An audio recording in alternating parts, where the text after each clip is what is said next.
Muito bom dia a todos. Daremos início à sessão da primeira turma ordinária da 4ª Câmara da primeira sessão do CARF, período da manhã, dia 13 de setembro de 2021, uma segunda-feira. Estão presentes os conselheiros Cláudio Andrade Camerano, Daniel Ribeiro Silva, Carlos André Soares Nogueira, André Severo Chaves, Itamar Arthur Magalhães Alves Ruga, André Luiz Yuris Pinto, Bárbara Guedes e Luiz Augusto de Souza Gonçalves. Muito bom dia a todos. Nós temos, nessa manhã, sustentação oral para os itens. A planilha aqui aponta apenas o item 1, mas os itens de 1 a 7, que são da minha relatoria, eles tratam da mesmíssima matéria. Então, eu acredito que o patrono vai fazer a defesa de todos os processos em conjunto, tá? Sendo que o item 7 é um processo... do item 1 até o item 6 são processos PERDECOMP, processo de compensação, restituição e compensação, e o item 7 é a multa por compensação não homologada, respectivamente, a esses processos dos itens 1 ao item 6. Também vamos ter sustentação oral para os itens 9 a 14, da relatoria do Dr. Camerano, MIBA, Industrial Bearings Brasil Limitado, e depois só à tarde, tá? Sustentação só na parte da tarde. Então, pela parte da manhã, viu, Dr. Camerano? São só esses meus processos e mais os processos da sua relatoria, os itens de 9 a 14, ok? Bom, pediria a Cris, por gentileza, que chamasse o patrono do item 1, Banco CSF SA, a ingressar na sala de reunião, por gentileza. Ok, presidente. Item 1 da pauta é do Dr. Giancarlo, seu processo será julgado agora. Por favor, clicar no link no chat. Patrono convocado, presidente. Obrigado, Cris.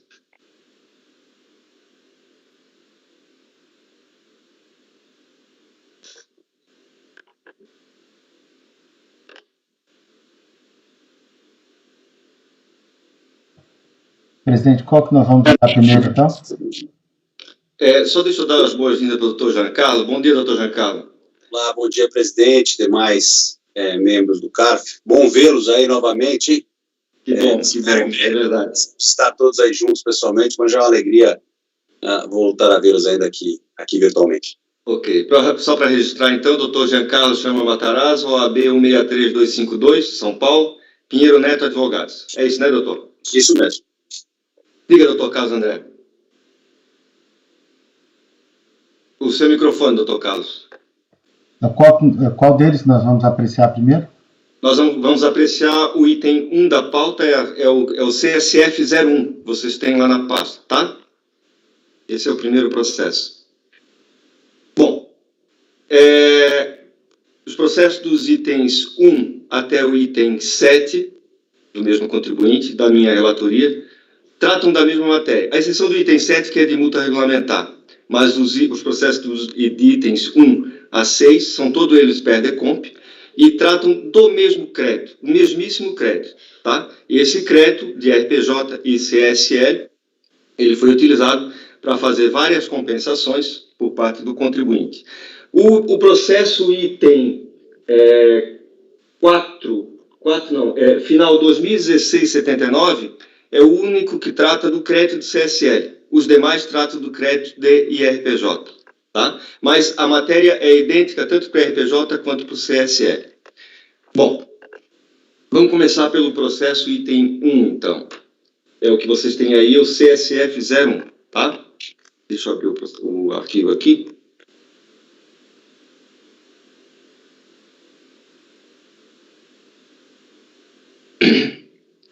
Vamos ao relatório, então.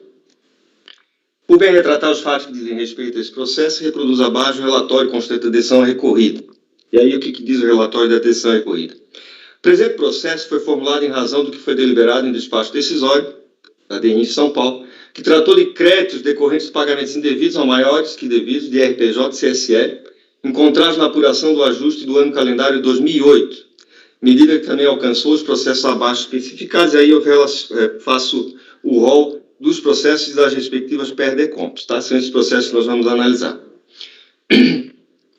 Os processos finais 2016-73, 2015-39, 2015-11, todos eles concernentes a pagamento devido ao maior que devido a RPJ, estão juntados por apensação e anexação ao processo número 2016-02, que trata de autoinfração formalizado por motivo das multas que foram lançadas em razão das compensações não homologadas.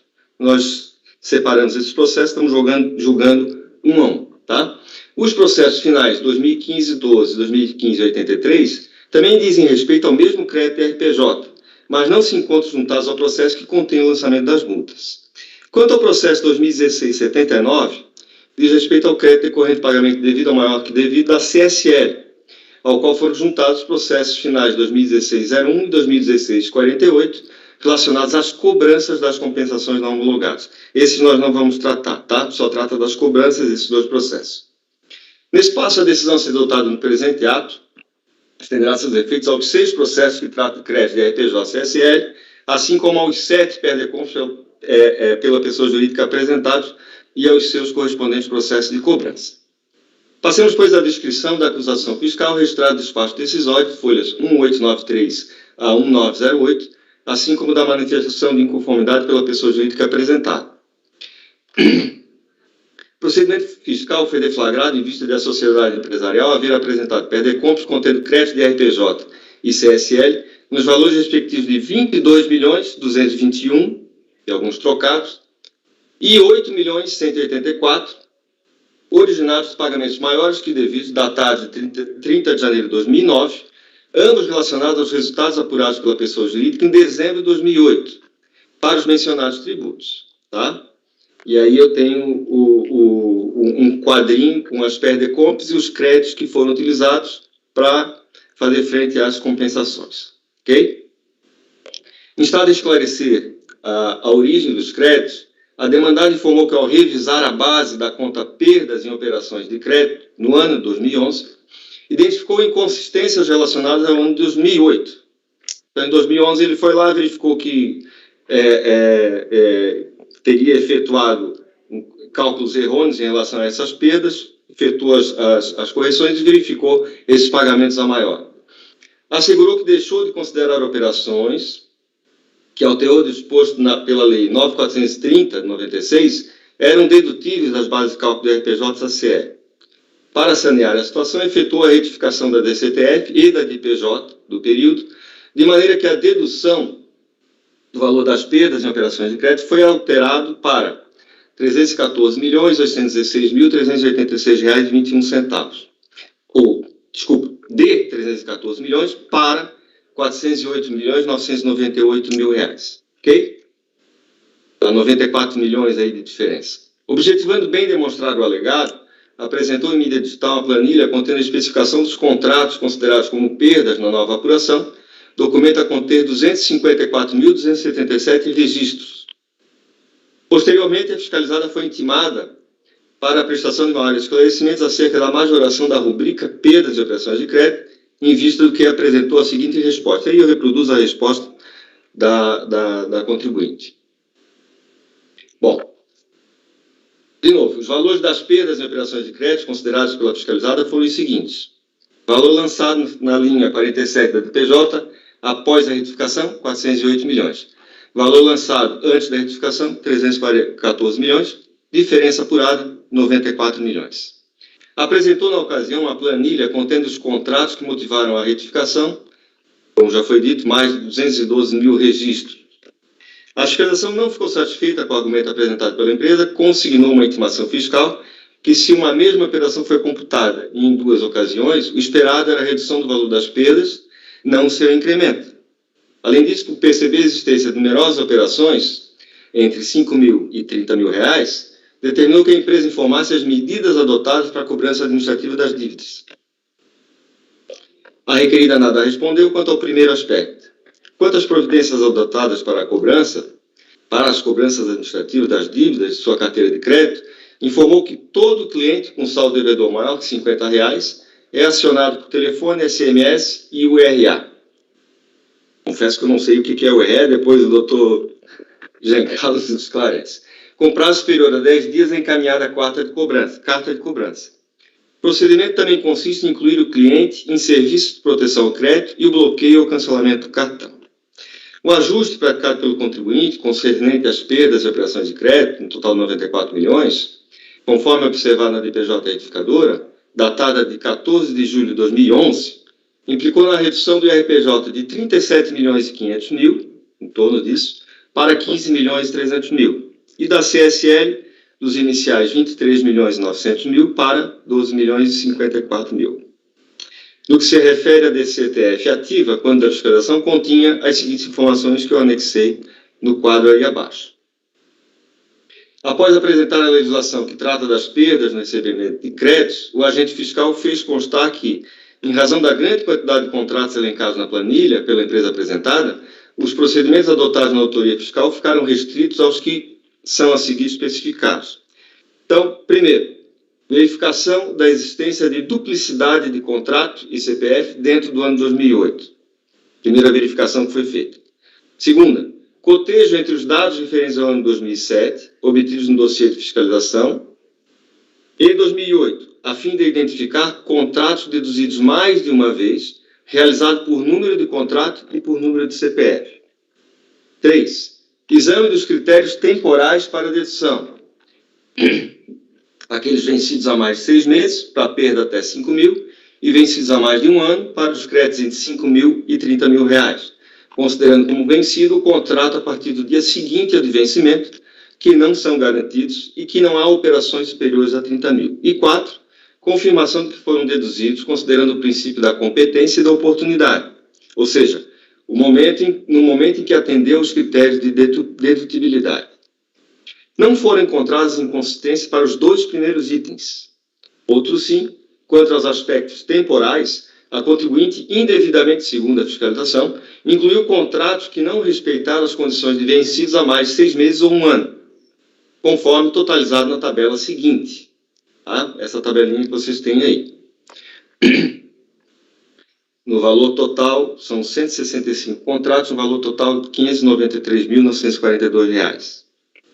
O outro aspecto pela fiscalização considerado foi que a auditoria sumária também permitiu a constatação de que houve dedução de perdas em desacordo com os princípios da contabilidade da competência e oportunidade, visto que deveriam ter sido apropriados no ano calendário anterior, anexos 3 e 4 do processo.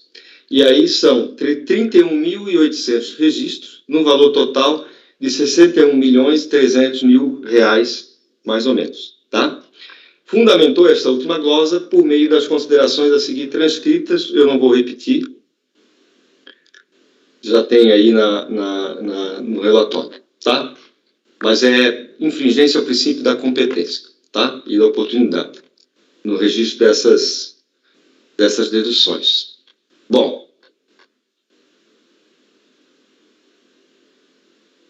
com a adoção dessa linha de raciocínio, ao somar as 2 parcelas de glosas antes anunciadas, chegou ao montante de R$ 61.898.972, reduzindo as perdas no recebimento de crédito informado da DPJ de R$ 408.900.000 para R$ 347.099.000.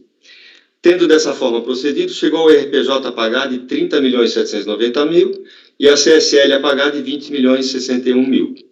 Ao cotejar tais valores com os pagamentos, as compensações e as suspensões constantes da DCTF, chegou ao reconhecimento de direitos creditórios nos valores a seguir quantificados. No caso, IRPJ, R$ 6.733.000 e CSL, R$ 177.093.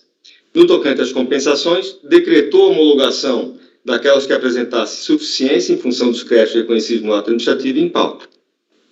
A notificação da pessoa jurídica deu-se em 22 de junho de 2016, conforme observado em termos de ciência para abertura de mensagem. Folhas 1932. Em 21 de julho de 2016, houve a formalização da manifestação de inconformidade,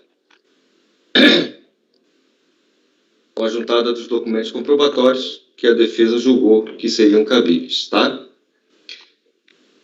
Bom, eu vou deixar daqui para frente a defesa para o doutor Giancarlo, para não ser repetitivo, tá? e passo a palavra a ele para que faça Bom, antes de mais nada, essa manifestação de conformidade, ela foi julgada, deixa-me ver aqui, pela DRJ de Fortaleza, tá? Que no caso desse primeiro processo, não conheceu da mesma, tá? Haja vista que, como a autoridade administrativa já havia concedido um crédito de 6.700.000, esse valor que já havia sido deferido seria suficiente para satisfazer os débitos compensados neste primeiro processo, tá? Então, por essa razão, nesse primeiro processo aqui, a DRJ Fortaleza não conheceu da manifestação de inconformidade, mas nos demais, ela adentrou e julgou o mérito de todas as questões trazidas pela recorrente na sua manifestação, ok? Então, nesse processo aqui, esse primeiro aqui, tá? E nos outros eu não vou repetir o relatório, porque trata-se da mesmíssima coisa. Eu acredito que o doutor Giancarlo também não vai fazer sustentação em cada um deles, eu acho que não há necessidade, mas eu deixo em aberto para ele, tá? Mas, nesse processo aqui, a DRJ não conheceu da manifestação de conformidade, ok? Por esse motivo que eu acabei de colocar para vocês.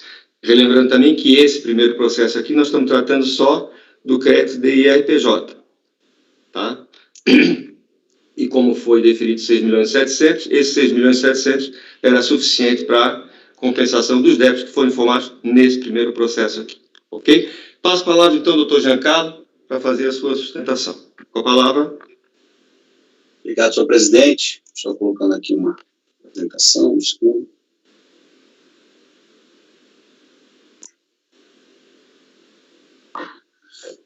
Vocês conseguem ver a apresentação? Só para... Sim. Sim. Bom dia a todos. Bom dia, senhor presidente, todos os demais conselheiros. De novo, como disse, um prazer estar aqui com os senhores novamente. E acho que o relatório foi bastante detalhado e bem colocado, então serei breve aqui nas considerações. Então, obviamente, o que nós estamos falando aqui é a respeito do direito de se deduzir perdas no recebimento de créditos.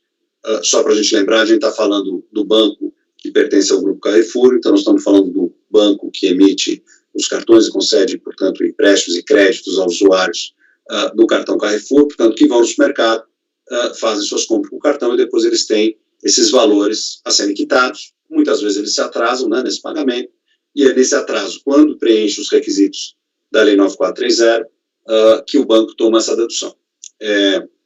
Nós estamos aqui em discussão, essencialmente, dois valores, um valor relativo a suposto descumprimento do prazo de 180 dias ou de 6 meses para se deduzir os valores, e o segundo é uma discussão sobre o regime de competência. Eu vou detalhar um pouco mais os dois aqui. Eu acho importante a gente já deixar claro desde logo que, como bem colocado no relatório, num primeiro momento tinha-se a discussão se havia uma duplicidade das deduções, ou se as deduções eram de alguma forma indevidas, e isso foi superado ao longo da fiscalização, de modo que a única coisa que remanesce é a questão jurídica mesmo, né? A primeira questão, e são duas as questões jurídicas, a primeira questão jurídica importante é saber se eu preciso contar o prazo de 6 meses ou o prazo de 1 ano a partir do mês subsequente, ou se eu devo seguir o que está na lei, que basta eu contar 6 meses ou 12 meses do vencimento, né? A discussão aqui são de pouquíssimos dias, esse é o valor menor. E a segunda discussão, como eu disse, diz respeito muito mais à questão do regime de competência. Bom, passando aqui para os fatos, que acho que eles ficam bem claros da gente entender o que a gente está discutindo. Então, se a gente olhar, no primeiro momento, eu tive a apuração dos resultados no ano de 2008. E na apuração desse resultado de 2008, o que aconteceu é que a companhia acabou não reconhecendo essas perdas. Então, ela não tomou a dedução que ela estava autorizada a tomar nos termos da lei.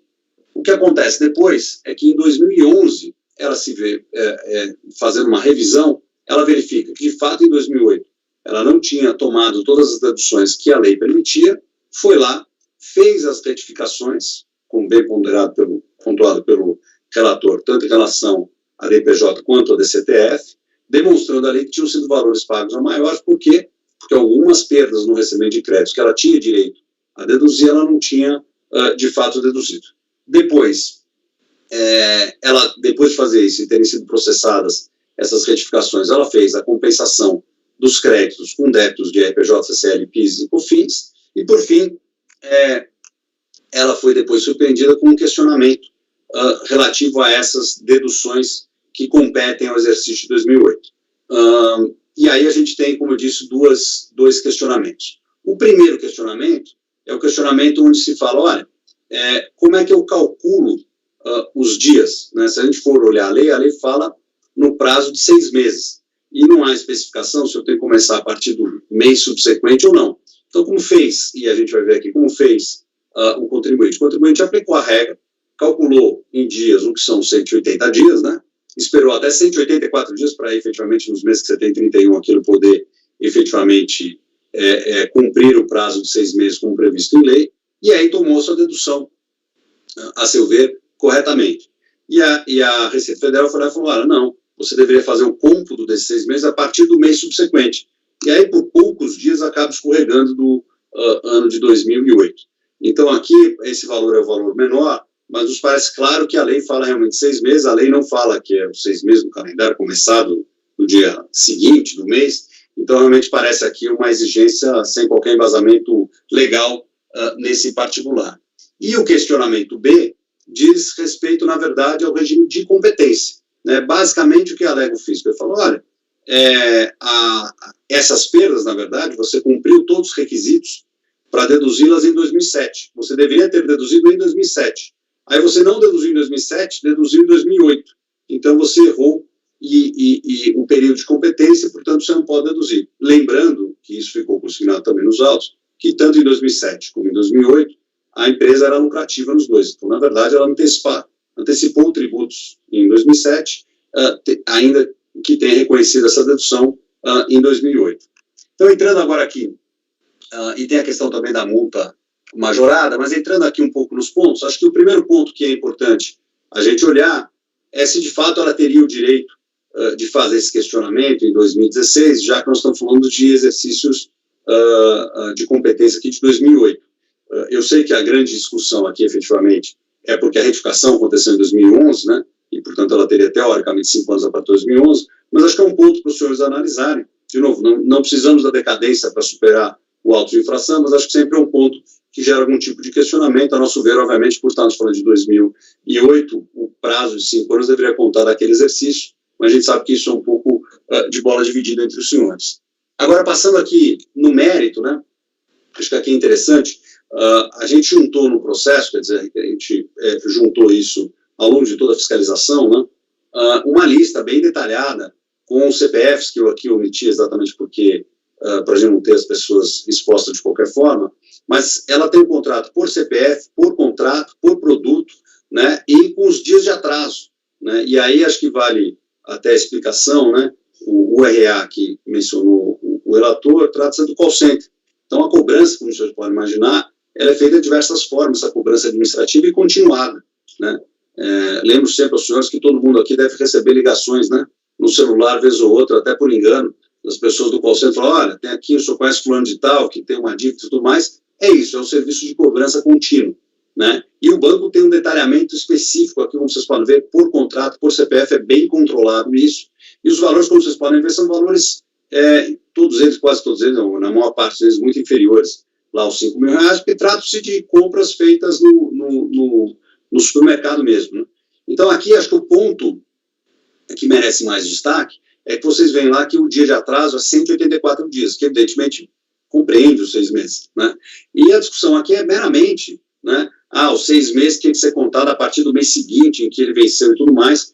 De novo, não parece ter isso na legislação. De todo modo, fica claro aqui, patente, que o contribuinte, de fato, controla esses créditos e controla no prazo de 6 meses, de fato, aqui, ou de 1 ano, quando for o caso. E aí, acho que o segundo ponto aqui, que é o maior valor, que eu queria me debruçar um pouco mais, acho que é uma questão conhecida de todos, né? Que é, na verdade, a aplicação do artigo 273, do regulamento, então, vigente, né? Que trata basicamente daquela discussão que, olha, se eu tenho uma despesa que eu deveria ter tomado no ano 1 e acabo tomando no ano 2, né? Se em ambos os períodos nós somos lucrativos, na verdade, foi um erro em benefício do erário. Porque, na verdade, se eu tivesse tomado a dedução em 2007, eu teria pago menos imposto em 2007. Acabei tomando ela em 2008, paguei, a redução é a mesma que eu teria em 2007, só que eu deixei o dinheiro um período maior com o erário. E de fato, quando a gente olha isso aqui, não há qualquer postergação de imposto, pelo contrário, né? Houve uma antecipação do imposto no ano 1, né, e a dedução no ano 2. E aí a gente tem alguns precedentes, a gente trouxe um precedente específico aqui, que ele fala muito claro, né, não há problema algum para o fisco em termos arrecadatórios se o sujeito passivo posterga uma despesa. Obviamente que eu tenho que estar sempre no período de 5 anos para usar qualquer direito contra o erário, aqui o caso era, nós fizemos de 2011 a retificação para despesas de 2008, então estava efetivamente respeitada essa questão, nem é objeto desse questionamento, o fisco sabe disso. A questão única que o fisco coloca é, não, essa despesa é 2007, então o senhor tomou em 2008. E aí ele fala, você desrespeitou o regime de competência. E aí o que a gente, de novo, lembra é que o desrespeito ao regime de competência, supostamente, só pode gerar auto-infração questionamento, quando, obviamente, em prejuízo do erário. Aqui, no caso, foi em favor do erário. E aí a gente traz um outro caso interessante, só para lembrar que o artigo 9º da 9430, ele não coloca um deverá, ele usa aquela expressão poderá, ou seja, é uma faculdade, o que quer dizer o seguinte, eu posso tomar a dedução no ano 1, posso também tomá-la no ano 2, se eu assim não fiz no ano 1. Obviamente, volto a dizer, o que a gente tem que respeitar é que se eu tinha uma situação de prejuízo fiscal no ano 1 e lucro no ano 2, aí eu estaria de alguma forma beneficiando, eu teria que respeitar o limite de 30%. Mas em períodos que eu tenho lucro nos 2 anos, tanto no ano 1 como no ano 2, que é o caso aqui, evidentemente que eu estou exercendo a minha faculdade, poderá, né, não tem nada de errado se eu fizer no ano seguinte. Inclusive, eu trouxe esse precedente, é um precedente interessante do CARF, até porque ele cuida de uma situação mais específica ainda, que era uma empresa que tinha sido incorporada, e ela acabou, na sucessora, tomando a dedução no período subsequente. E o CARF validou, falando, de fato, tanto faz quem vai tomar, se a sucessora, veja, não, é um caso mais ainda, vamos dizer, com um grau ainda mais de complexidade, porque teve uma incorporação, que no nosso caso nem teve. Mas o importante desse precedente é que ele traz exatamente esse reconhecimento, que quando a gente fala de um poderá, a gente está dando uma faculdade. Ou seja, se eu já posso tomar no ano 1 e eu não tomei, eu ainda posso tomar ele no ano 2. Obviamente, desde que eu respeite aquela questão que a gente falou de ser lucrativo nos 2 anos, como é o caso. Então, quando a gente olha aqui para o nosso tema e debate principal, eu já vou me encaminhando para o final, senhor presidente, de fato, nós estamos falando aqui de perdas no recebimento de crédito, né? E, especificamente nesse ponto, de uma perda que eu já poderia ter tomado em 2007, tomei em 2008, mas não trouxe nenhum prejuízo ao erário, pelo contrário, na verdade, eu ajudei o erário deixando mais tempo o dinheiro com o governo. Por fim, tem a questão da multa isolada, que obviamente a gente acredita aqui que ela vai cair, porque caindo o principal, obviamente cai a multa também, mas a gente não pode nunca deixar de lembrar que a multa isolada está, inclusive, com a sua legalidade em questionamento hoje. Então, caso seja mantido o julgamento, que obviamente a gente só vai aqui por argumentação, evidentemente que o caso deverá ser sobrestado até o final do precedente julgado nos tribunais superiores. Então, a conclusão nossa, e aí o último slide aqui nós estamos falando de dedução de perda.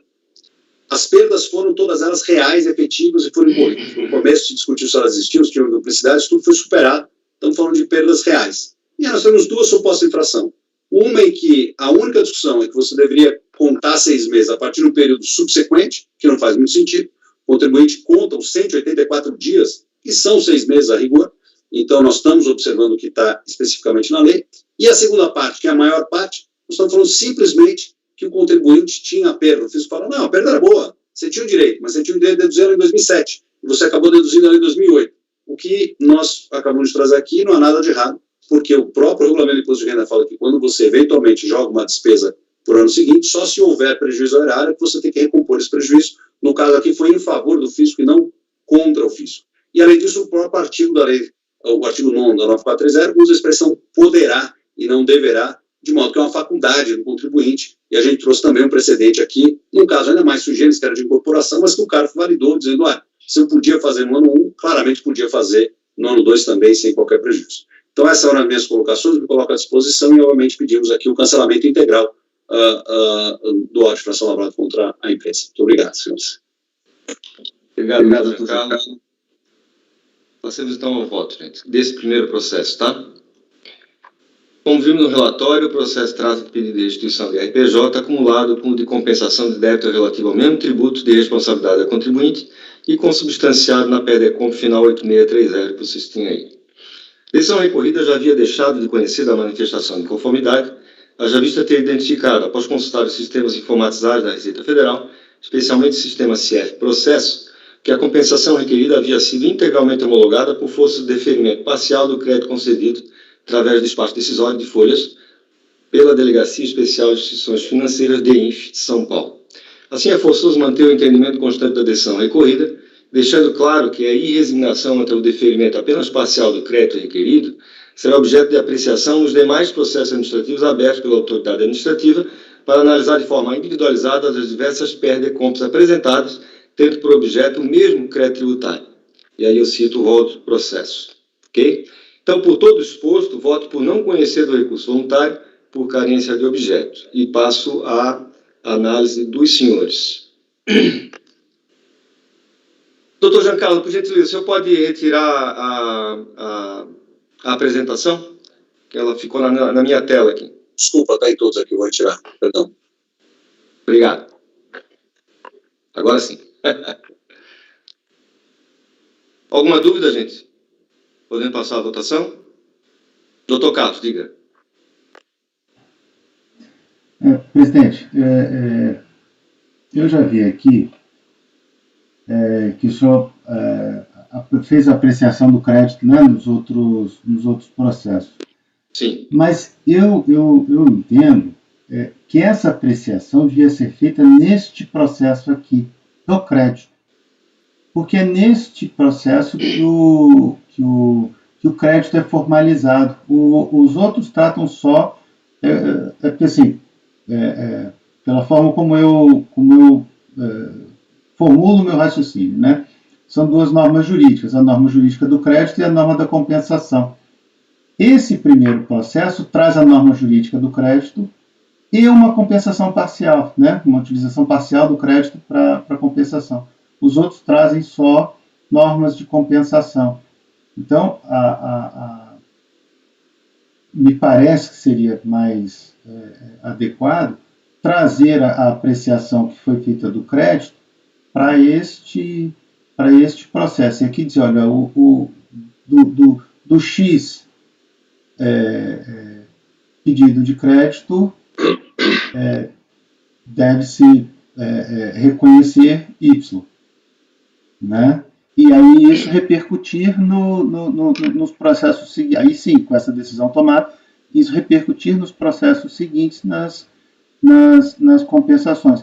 É a forma como eu entendo, né? Eu sei que muitas vezes se trabalha diretamente com a compensação, né, direto, como trabalhou a DRJ, né? Mas me parece que aqui seria o local adequado para apreciação do crédito que vai repercutir nos outros processos.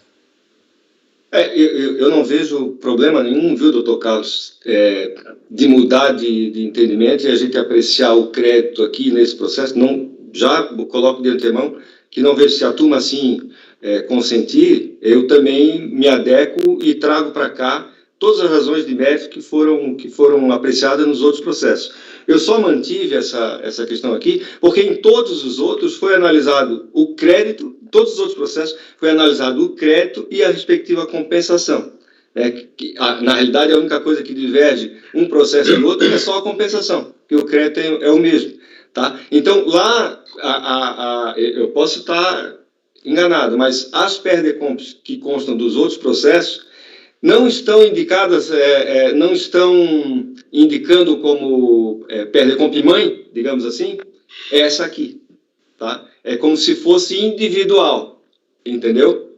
Então, por isso que eu mantive a mesma linha de raciocínio dada pela DRJ. Agora, se a turma assim entender, de acordo com a razão que você levantou, eu não me oponho, não. Tá? Fica para a turma decidir. Ok? Mais alguém? Diga, Daniel. Eu concordo com o Carlos, que na verdade a gente de analisar a compensação, a gente tem um pé, né? Então a gente está avaliando o pedido de restituição de crédito que ele está fazendo. Então, acredito que a gente tem que fazer a análise do crédito também nesse processo. Ok. Mais alguém? Diga, Itamar. Não, eu vou numa linha divergente, porque eu acredito que o que a gente julga é o fenômeno compensatório, né? Para isso, a gente analisa o crédito. Esse processo, a gente está julgando o litígio em relação a essa compensação. Então, como já foi deferido, então eu acredito que não tem objeto, não tem litígio, é caso de não conhecimento. Mas eu também não me oponho a outra linha, se a turma adotar outra linha, para fins de eficiência, e a gente efetuar o julgamento. Mas eu acredito, inclusive, que o que reforça essa argumentação é que, eu estou olhando a tabelinha aqui, tem vários processos de crédito, né? Então, a perda de compra e mãe não está nesse processo. Não tem que a gente discutir. O objeto desse processo é a extinção do crédito tributário declarado pelo contribuinte nessa decompra. Ou seja, ele declarou esses débitos e ele quis extinguir. O que foi deferido lá, na origem, já extinguiu. Ou seja, o crédito que ele declarou, débito que ele declarou, o crédito tributário, né, está extinto. Então, não tem que a gente discutir o objeto desse processo. Essa é a minha linha de entendimento. Agora, se a turma também decidiu, como o crédito é o mesmo, né, e vai repercutir nos outros processos, eu também não me oponho, mas eu só queria registrar esse entendimento. Doutor André. Presidente, na realidade eu queria saber se o contribuinte nesse processo, ele indicou o crédito total e utilizou parte aqui e foi fazendo esse controle para utilizar nos demais, que aí nesse caso eu concordaria com o entendimento do Carlos André, ou se na realidade não, pegou aquele crédito e foi utilizando individualmente para fazer só a compensação. Aí se for essa outra situação, aí eu concordo com o seu entendimento, que seria o caso de realmente não conhecer. Aí... O que eu me lembro é que ele indicou o crédito total em todos os processos, em todas as perdas de contas, entendeu? Não foi fazer controle de saldo remanescente, né? Não, indicou. E inclusive, acho que até sobra saldo. Sobra uma fração de saldo depois de todas essas compensações efetuadas, ainda sobra uma fração tanto para a IRPJ quanto para a CSE, tá? Uma fraçãozinha ainda sobra. Diga, Carlos André, você está com a mão levantada? Não, eu tinha esquecido. Eu estou tentando entrar nos outros processos aqui para olhar exatamente como foi o PDComp nos outros processos. E até por essa questão, né, de ter sobrado um crédito, o que acontece? Você corre o risco de ter diversos exames sobre o mesmo crédito. Essa é a questão, né? Quer dizer, pode chegar lá na frente e nós termos um entendimento aqui e outra turma sobre outro processo, analisando o mesmo crédito, ter outro entendimento sobre o mesmo crédito. Sim. Essa até mesmo mas, porque assim, me parece que em termos de resultado prático, nesses processos que nós estamos olhando, uma forma ou outra dará o mesmo resultado, né? Sim, dá o mesmo resultado. Por isso que eu digo que eu não me oponho ao consenso da turma em relação a uma forma ou outra, tá? Porque essa dúvida surgiu para mim também, tá? E como esse crédito, ele foi analisado, o crédito foi analisado em todos os processos, entendeu? Porque seria muito fácil a DRJ ter dito assim, ó, o crédito já foi analisado no processo tal, então nesse aqui eu só vou verificar as compensações. Mas não foi isso que foi feito, entendeu? Todos os processos foram feitas análises de mérito do crédito em si.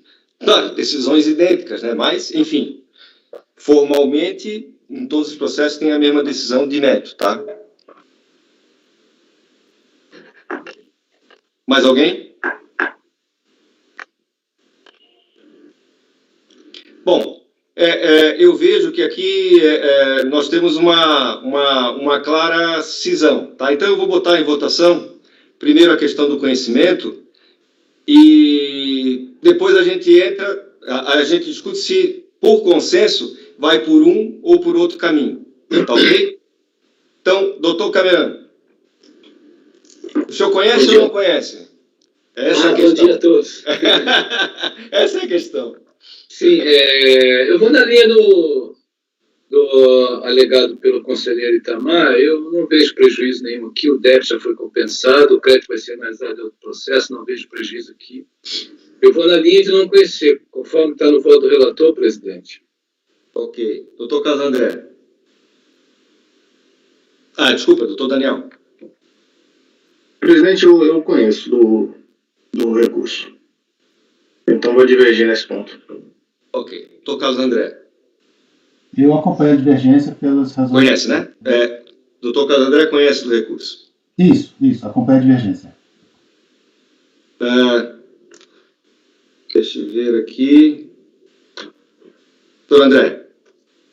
Presidente, pela linha de como o processo veio, as compensações foram autônomas, indicando o crédito em cada uma, eu vou acompanhar o entendimento do relator. Ok. Doutor Itamar. Conheço e acompanho o relator. Doutor André Luiz. Também acompanho o relator. Doutora Bárbara. Eu também acompanho o relator. Então, nós temos seis votos por não conhecer e 2 votos por conhecer do recurso. Tá? Os conselheiros Daniel e Carlos, modificam seus votos ou deixamos assim mesmo? Sem problema nenhum, deixar assim, tá? Ok. Então, temos por maioria de votos não conhecer do recurso voluntário nos termos do voto do relator. Ok, doutor Giancarlo? Passemos, então, ao item 2, que é o CSF 02, tá? Deixa eu ver se eu não estou enganado aqui. 2015-39. Não. É o 2015-39 CSF 02, é o item 3 da pauta, tá? Item 3 da pauta é o CSF 02. E eu fui apreciando os processos na ordem dos arquivos que vocês têm aí na pasta, tá? CSF 01, 02, 03, apesar de que daqui para frente é tudo igual, tá ok? Mas, por uma questão de método, nós vamos ao item 3, CSF 02, tá? Para que vocês possam abrir o arquivo aí. E eu vou direto lá no voto, tá, gente?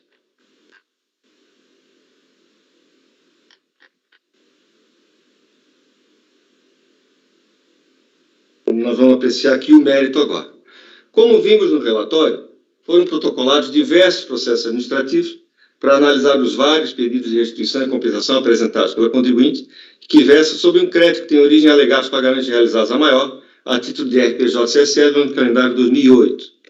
Analisado o pedido, a autoridade administrativa usou o despacho decisório reconhecendo parcialmente o direito creditório. Esse despacho decisório foi proferido no ano do processo 2016-73, considerado o processo principal, tendo sido replicado suas conclusões para todos os demais processos abertos de objeto idêntico, inclusive este que agora se analisa. Em face do reconhecimento apenas parcial do crédito requerido, a contribuinte opôs manifestação de conformidade em todos os processos.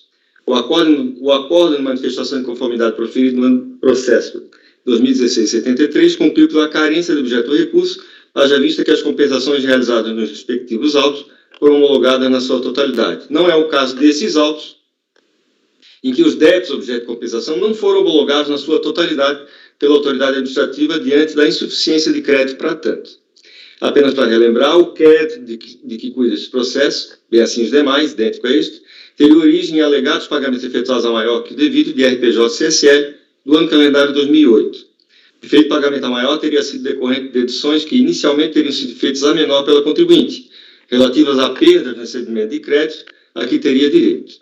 Na DPJ 2009, a original foi considerada a quantia de 314 milhões. Após a identificação dos erros cometidos na escrituração contábil, o contribuinte apresentou declaração retificadora onde informou um valor de 408 milhões para tais perdas. A diferença entre os dois valores, 94 milhões, fez com que o RPJ fosse reduzido de 37 milhões e meio para 15 milhões e 300, enquanto a CSL passou de 23.900 para 12 milhões.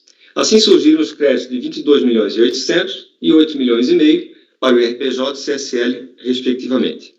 A autoridade fiscal glosou incremento no valor das perdas do recebimento de crédito, reconhecendo o crédito parcial das quantias de 6 milhões e 700 para o IRPJ e 177 mil para a CSL. Como os débitos compensados foram superiores aos créditos reconhecidos, deu-se a homologação parcial ou a não homologação das compensações a depender do processo analisado. Primeiro ponto, da decadência. Recurso voluntário em sede preliminar, a recorrente suscita a nulidade do despacho decisório, haja visto que as exigências fiscais, as glosas efetuadas, estariam decaídas.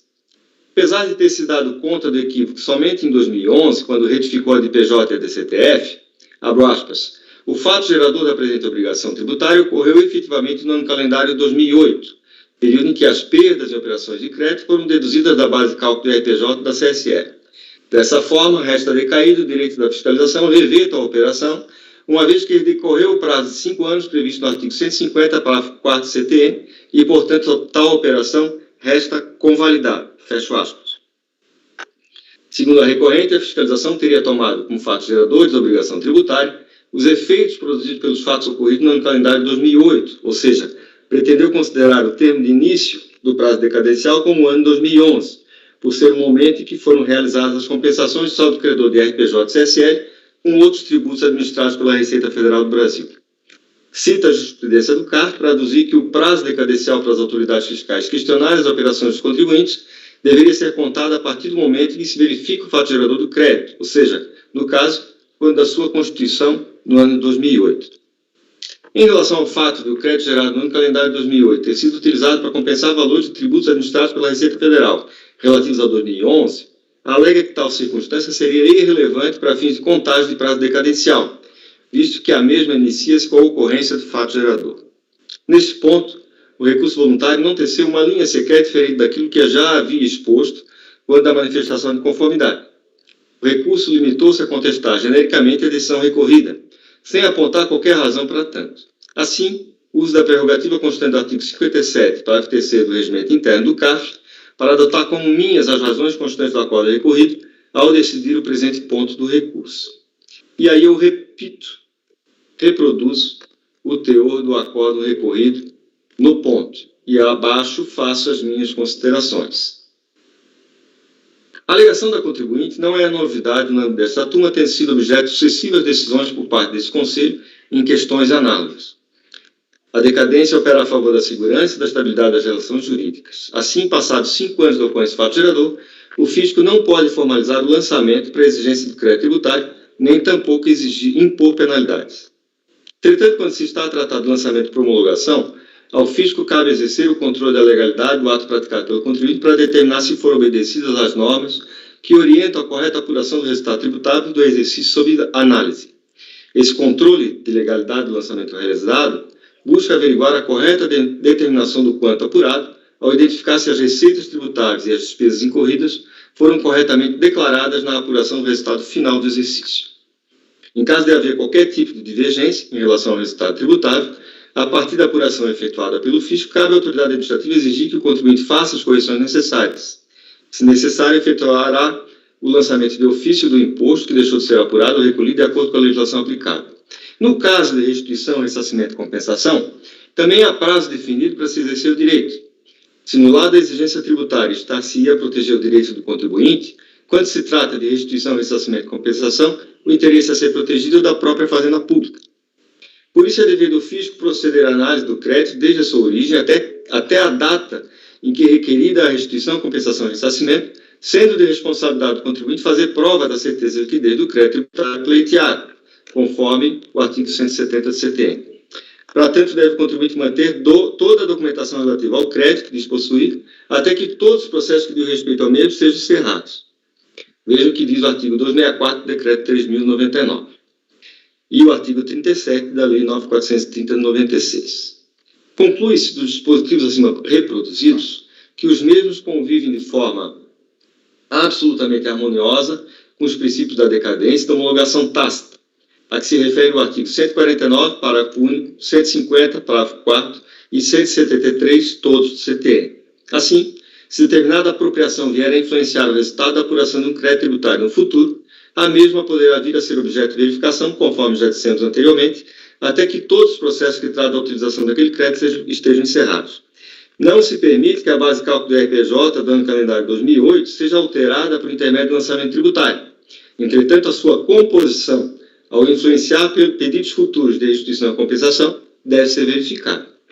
Não há nos autos nenhuma indicação de que a insuficiência de crédito relativo ao pagamento anual indevido decorra de alteração da matéria tributável ou da alteração do imposto devido por intermédio do lançamento tributário, razão pela qual não há que se falar em obrigação tácita como restrição à apuração do direito creditório pleiteado, tampouco na decadência, entre aspas, cogitada pela reclamante. Por todo exposto, afaste-se a arguição de decadência. O primeiro ponto aventado no recurso, das operações, nas questões de mérito, das operações com operações de crédito, aspectos temporais. Passemos à análise das questões de mérito.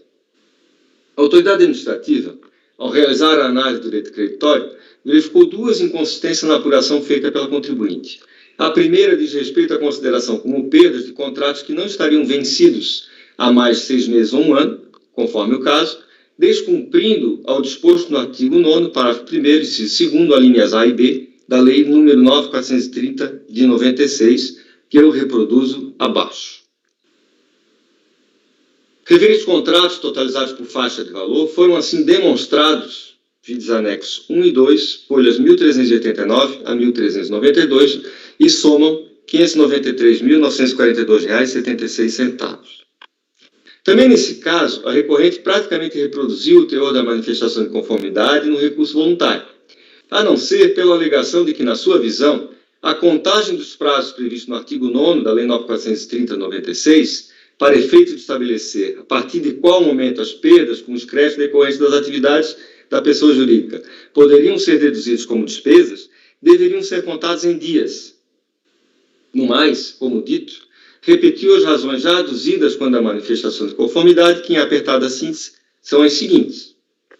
E aí vai reproduzido as alegações da parte em sua manifestação de conformidade. Bom, em relação à contagem dos prazos estabelecidos no artigo 9º da Lei 9.430/96, fixados em meses e anos, em meu entendimento, não há qualquer dúvida em relação à interpretação do comando legal, mas, para efeito didático, reproduz abaixo o artigo 132, parágrafo 3º do Código Civil Brasileiro, Lei nº 10.406/2002, para que a recorrente possa se inteirar e bem compreender como deveria ser feita a contagem de referidos prazos. E aí o Código Civil, no artigo 132, parágrafo 3º, diz o seguinte, que eu grifei: os prazos de meses e anos expiram no dia de igual ao número do de início, ou no imediato, se faltar exata correspondência. O texto do parágrafo 3º é autoexplicativo, mas reproduz abaixo o trecho da decisão recorrida que trata especificamente desse ponto. E o que diz a decisão recorrida? Ao se confrontar o anexo 1, apresentado pela fiscalização, com o DOC 6, oriundo da pessoa jurídica, o que se percebe é que ambos os documentos possuem o mesmo teor, as mesmas informações, inclusive naquilo que se mostra com mais relevância para a solução do litígio, que é a informação consistente no fato de os créditos terem vencido no dia 30 de junho de 2008. Como exemplo, façamos a transcrição dos 4 primeiros registros encontrados nos 2 documentos. E aí eu anexei o quadrinho do anexo 1 e do DOC 6. Se as dívidas venceram no dia 30 de junho de 2008, situação que é confirmada nos 2 documentos, e a legislação condiciona as suas dedutibilidades ao fato de estarem vencidas há mais de meses, o certo é que, em 31 de 12 de 2008, estavam vencidas há precisos 6 meses, somente se configurando a possibilidade de suas apropriações sob a condição de despesas a partir de janeiro de 2009, momento a partir do qual passaram a estar vencidas por mais de 6 meses, como determinado pela norma estudada. O mesmo se deu no tocante às dívidas acima de 5 mil e até 30 mil, em que o anexo 2 e o DOC 6 ostentam as mesmas informações. Reproduzamos, pois, os 4 registros iniciais das 2 peças em questão. Como as dívidas venceram no dia 1º de janeiro de 2008, para que possam ser consideradas como vencidas há mais de 1 ano, por óbvio que essa situação somente restará configurada a partir do ano subsequente, ou seja, a partir de 1º de janeiro de 2009. Se foram deduzidas no resultado apurado em 31 de 2008, o foram sem autorização legal, o que bem demonstra a correção do procedimento fiscal. Reparemos que a norma indica que os débitos devem estar vencidos há mais de 6 meses, no primeiro caso, e vencidos há mais de 1 ano, no segundo caso, não tratando em nenhuma das hipóteses em número de dias, como parece querer fazer as planilhas do contribuinte. Assim, os vencimentos há mais de 6 meses ou há mais de 1 ano somente se configuraram a partir do mês seguinte a dezembro de 2008, ou seja, a partir de janeiro de 2009. Nesse passo, tendo-se por adequadamente demonstrada a impossibilidade legal das deduções das perdas no recebimento de crédito no resultado apurado em 31 de 12 de 2008, nenhum reparo merece procedimento fiscal. Registe-se haver a requerente feito constar se tratar de uma instituição financeira sujeita à regulamentação do Conselho Monetário Nacional e do Banco Central do Brasil, sujeitando-se a normas específicas no reconhecimento de perdas no recebimento de créditos, os quais devem prevalecer sobre as normas gerais estipuladas pelo artigo 9º da Lei 9.430 de 96, entendimento que inclusive estaria chancelado pela própria Receita Federal, como verificado no parcialmente transcrito parecer no artigo CST número 78 de 1978, que disciplinou os critérios do método de equivalência patrimonial para instituições financeiras. Teria ainda reconhecido seu lucro tributável em conformidade com o regulamento do Bacen, o que poderia ser demonstrado pela documentação apresentada.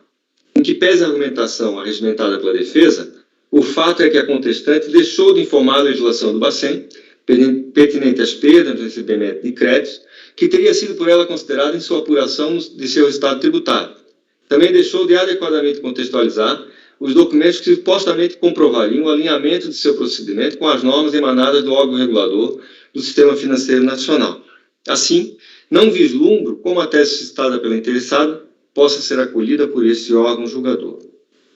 E aí faço o meu comentário. O trecho acima reproduzido, extraído da decisão recorrida, é bastante elucidativo e carece de maiores digressões, tanto a respeito da contagem dos prazos fixados no artigo 9º da Lei 9.430 de 96, quanto dos demais tópicos abordados, razão pela qual adoto como minhas suas razões para decidir pela improcedência do recurso no ponto, forte também no disposto do artigo 57, parágrafo 3º do regulamento interno do CARF.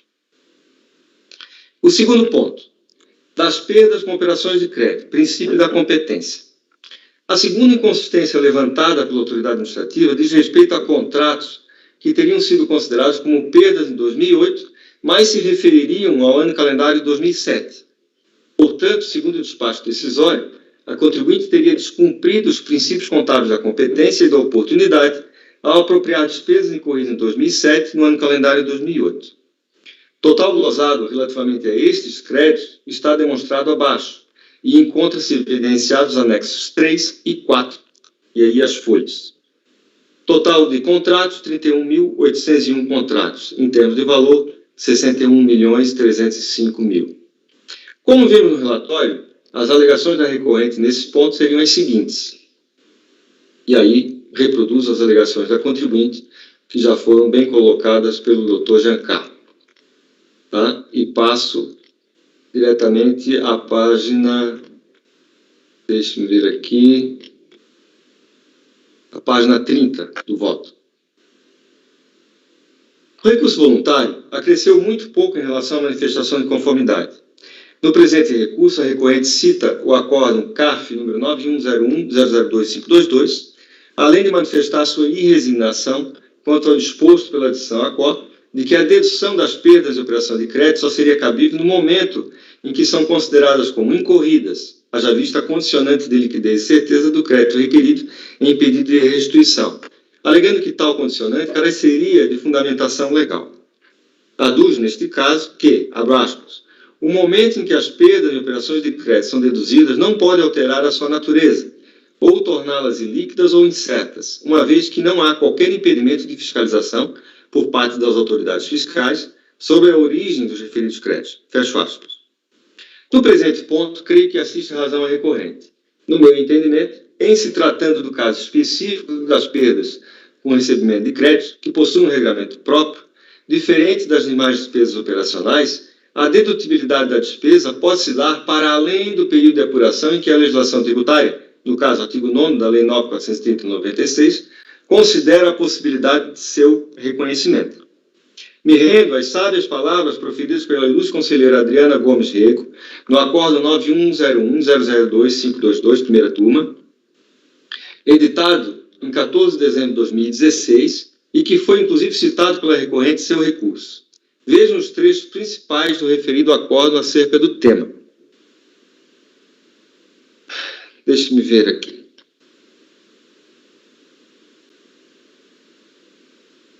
Vamos lá, eu acho importante a gente ver isso aqui, para não restar nenhuma dúvida, tá?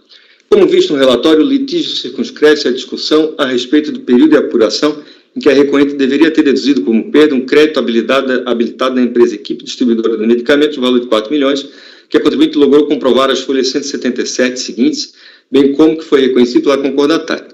É então contra esse entendimento que se insurge a recorrente, pois defende que se o acordo recorrido reconheceu que ela observou os requisitos de dedutibilidade de perda de que trata o artigo 9º da Lei 9.430 e apenas não admitiu a dedução porque vislumbrou erro quanto ao período de reconhecimento da despesa, inobservância ao regime de escrituração, deveria ter anulado o lançamento por inobservância ao critério temporal do fato gerador.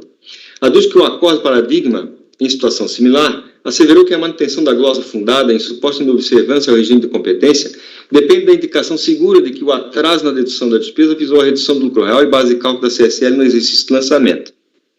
Com efeito, o acordo 302.001.185 do conselheiro Eduardo de Andrade consigna que a acusação fiscal entendeu naquele processo que o postergamento foi deliberado, planejado, com vistas à possibilidade da dedução de despesas no momento de obtenção de lucro elevado. Porém, à luz das peculiaridades das apurações daquele contribuinte, naquele caso concreto, entendeu que não houve esse planejamento e que deveria ser aceito para aquele caso o fato de que a contribuinte somente teve certeza de que as referidas perdas revestiam esta qualidade no ano calendário de 2006.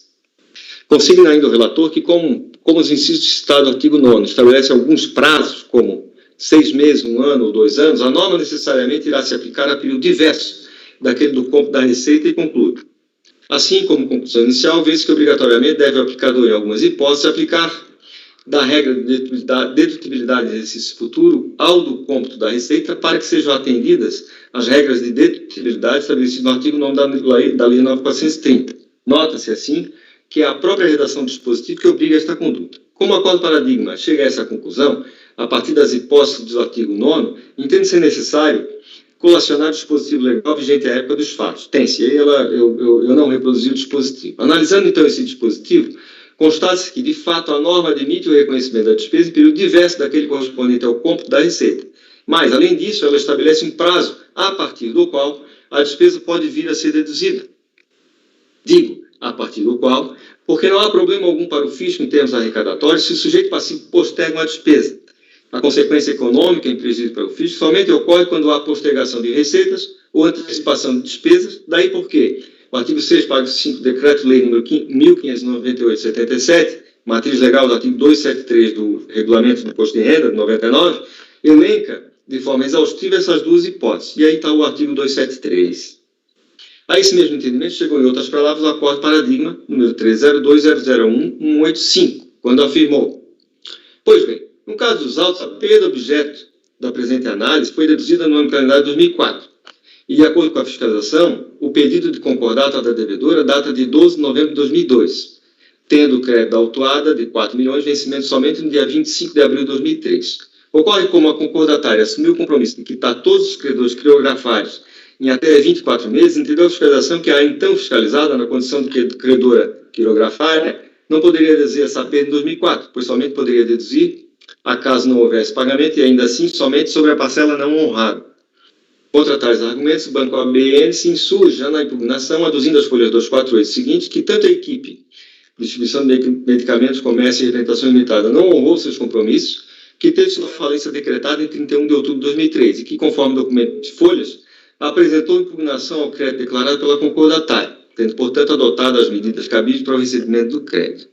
Com efeito, analisando a sentença de folhas 403, verifica-se que a falência da equipe foi decretada em 31 de outubro de 2003, justamente porque esta postulou que não conseguiu manter a normalidade de suas atividades comerciais, pelo que não poderá arcar com os pagamentos assumidos.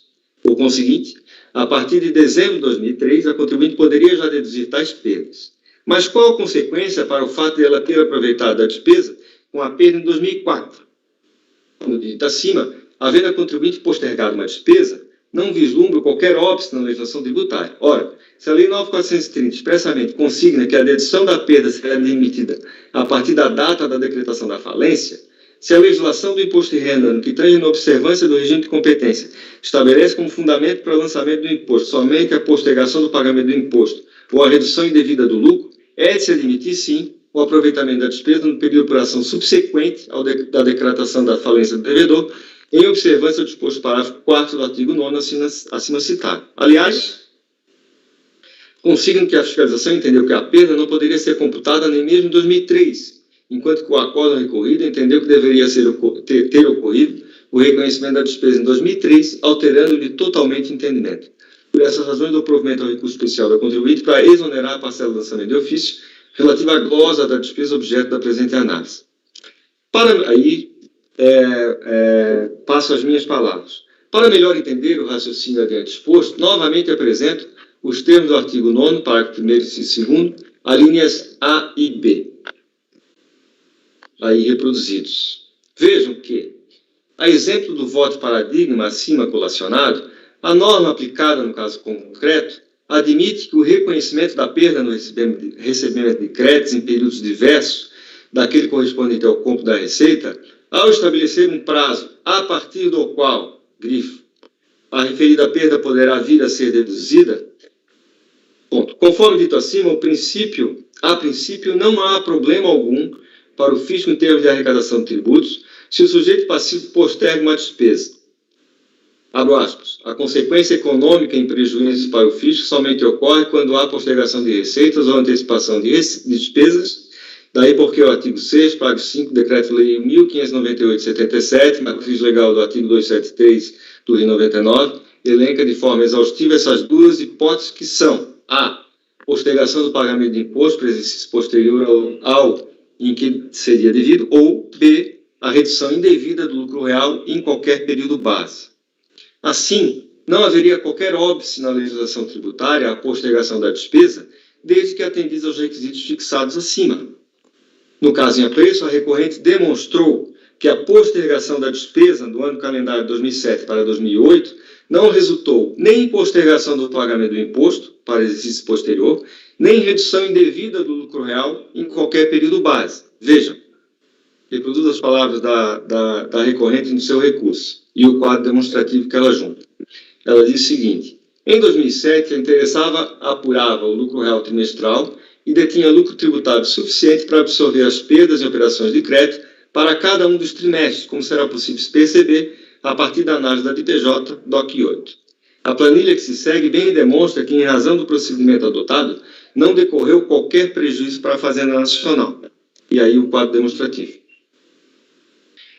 Os resultados auferidos em 2007, palavras minhas, eram suficientes para absorver as perdas que foram reconhecidas somente em 2008.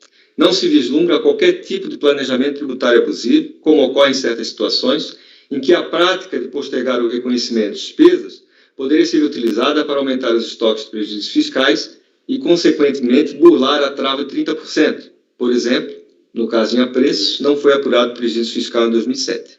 Como vimos, a Lei 9.430/96 expressamente consigna que poderão ser registrados como perda os créditos vencidos há mais de 6 meses ou vencidos há mais, a depender de... Ou seja, a partir da fluência dos referidos prazos, a contribuinte está apta, poderá considerar a perda. Isso porque ela pode fazer um esforço extra na cobrança e tal esforço pode não estar concluído ao tempo de encerramento do período base. Também cabe outra forma de raciocínio, eis que a redação do inciso 2º, parágrafo 1º do artigo 9º também nos leva à conclusão que ali estão estabelecidas as condições mínimas de decurso de prazo para que se possa computar o valor não recebido como perda. O estabelecimento desses prazos, 6 meses ou 1 ano, pode implicar, na maioria dos casos deve acarretar, a aplicação da norma de dedutibilidade em exercício diverso daquele do cômputo da receita. Assim, observa-se que, obrigatoriamente, deverá o intérprete, em algumas hipóteses, aplicar a regra de dedutibilidade em exercício futuro relativamente ao do cômputo da receita, para que sejam atendidas as regras de dedutibilidade estabelecidas no artigo 9º da Lei 9.430 de 96. A própria redação do dispositivo obriga a essa conduta. Esse mesmo entendimento foi consignado no Acórdão CARF 302.001.185, cuja ementa reproduz abaixo. Também não me coaduno com o raciocínio desenvolvido pela redação recorrida de que o reconhecimento de perdas no recebimento de crédito realizado após os prazos fixados pela Lei 9.430 feriria de morte os atributos de liquidez e certeza do crédito tributário requerido por força de uma alegada insegurança jurídica que poderia advir dessa prática. Sinceramente, não consegui entender o alcance de tal raciocínio. Qualquer contribuinte que venha a requerer a restituição do tributo deve demonstrar a certeza e a liquidez do alegado crédito, independentemente do período em que ele se originou. No primeiro ponto discutido neste voto, nos referimos exatamente a essa hipótese, ao tratar da decadência. Temos decidido reiteradamente que é perfeitamente cabível à autoridade administrativa perquirir os contribuintes sobre os elementos que constituem o direito ao crédito, independentemente do período em que tal crédito tenha surgido. Isso em nome justamente da determinação da certeza e liquidez do crédito. Então, salvo melhor juízo, não vejo como tal ilação pode prosperar, mesmo porque, como bem assentado no recurso voluntário, tal condicionante carece de fundamentação legal.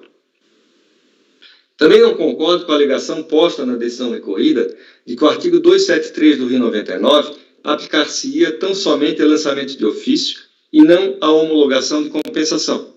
O artigo 273 tem como objeto princípio a inobservância do regime de competência, mas não exclui sua aplicação aos casos de verificação da liquidez e certeza do crédito tributário, objeto de pedido de restituição, ressarcimento e compensação.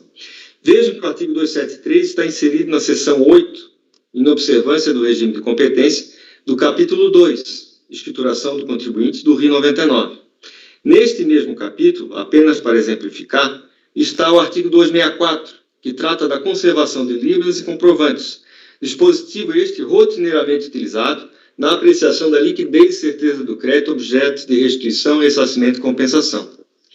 E o referido dispositivo também faz menção, em seu parágrafo 3º, tão somente à constituição de crédito tributário.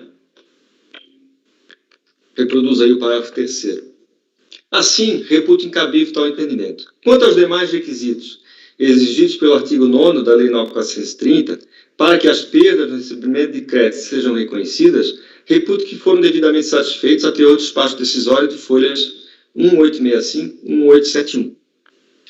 Finalmente, em relação ao pedido de perícia, adota as razões já expedidas quando a decisão recorrida para negar-lhe provimento, abaixo reproduzo o teor da decisão a respeito. Por todo exposto, voto por dar provimento parcial ao recurso, tão somente para restabelecer a glosa de R$ 61.305.029,90, relativa às perdas reconhecidas no ano calendário de 2008, que, segundo a autoridade fiscal e a decisão recorrida, deveriam ter sido contabilizadas no ano calendário de 2007, cabendo à autoridade administrativa ajustar o direito creditório devido à recorrente e homologar as compensações realizadas até o limite do crédito reconhecido. E aí, passo aos senhores para as suas considerações, dúvidas, etc. Esse é o voto.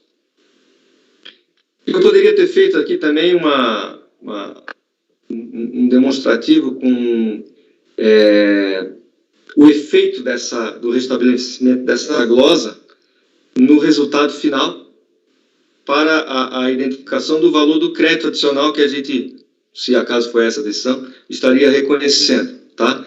Mas eu achei por bem deixar só, se vocês tiverem outro entendimento também, eu me quedo e faço a continha, tá? O DRJ, no caso do IRPJ, eu até tenho feito aqui, nesse papelzinho de padeiro aqui, na continha de padeiro, eu tenho o valor exato desse valor, desse crédito a mais que a gente estaria reconhecendo, se acaso vocês concordarem com o voto, tá? Aí eu deixo a discussão também, essa questão do dispositivo aqui, tá ok? Aberta a discussão, gente.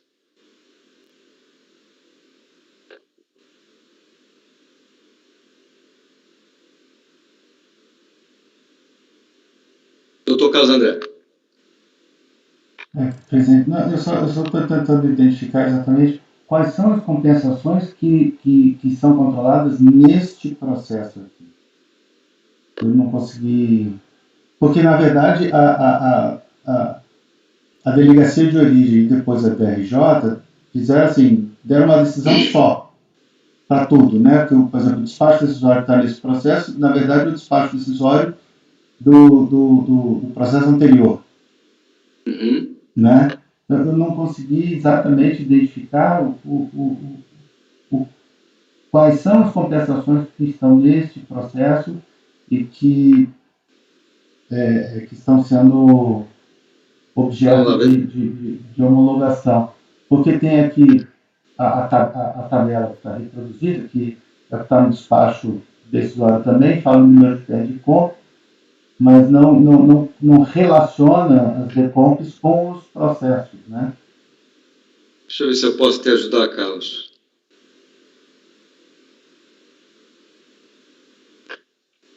E no processo mesmo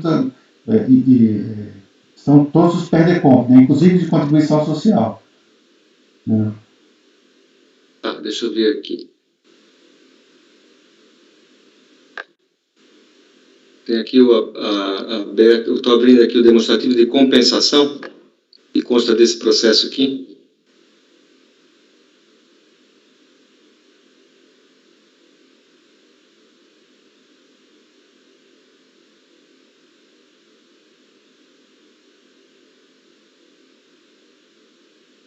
Dr. Carlos, eu queria entender o raciocínio. Você quer saber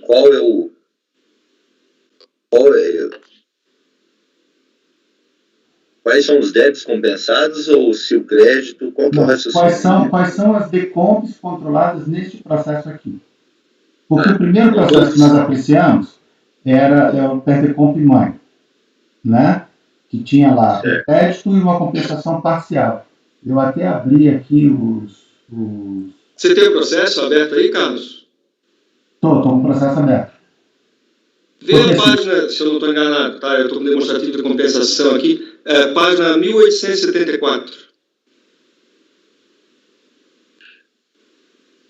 1874.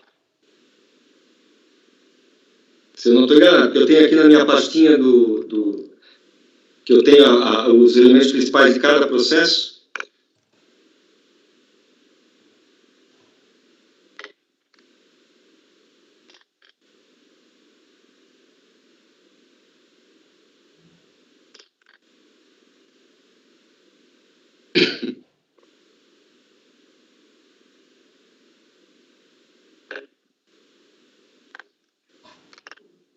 (1874) e seguintes, tá?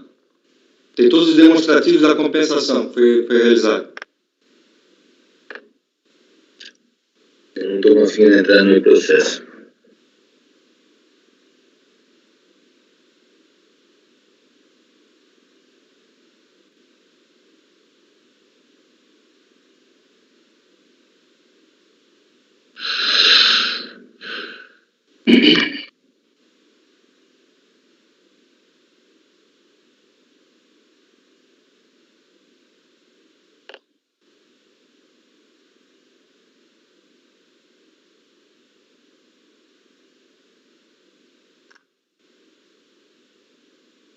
Vai direto na página 1894, Carlos.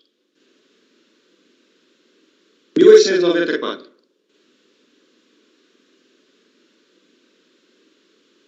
Eu posso também compartilhar essa tela aqui, se vocês quiserem.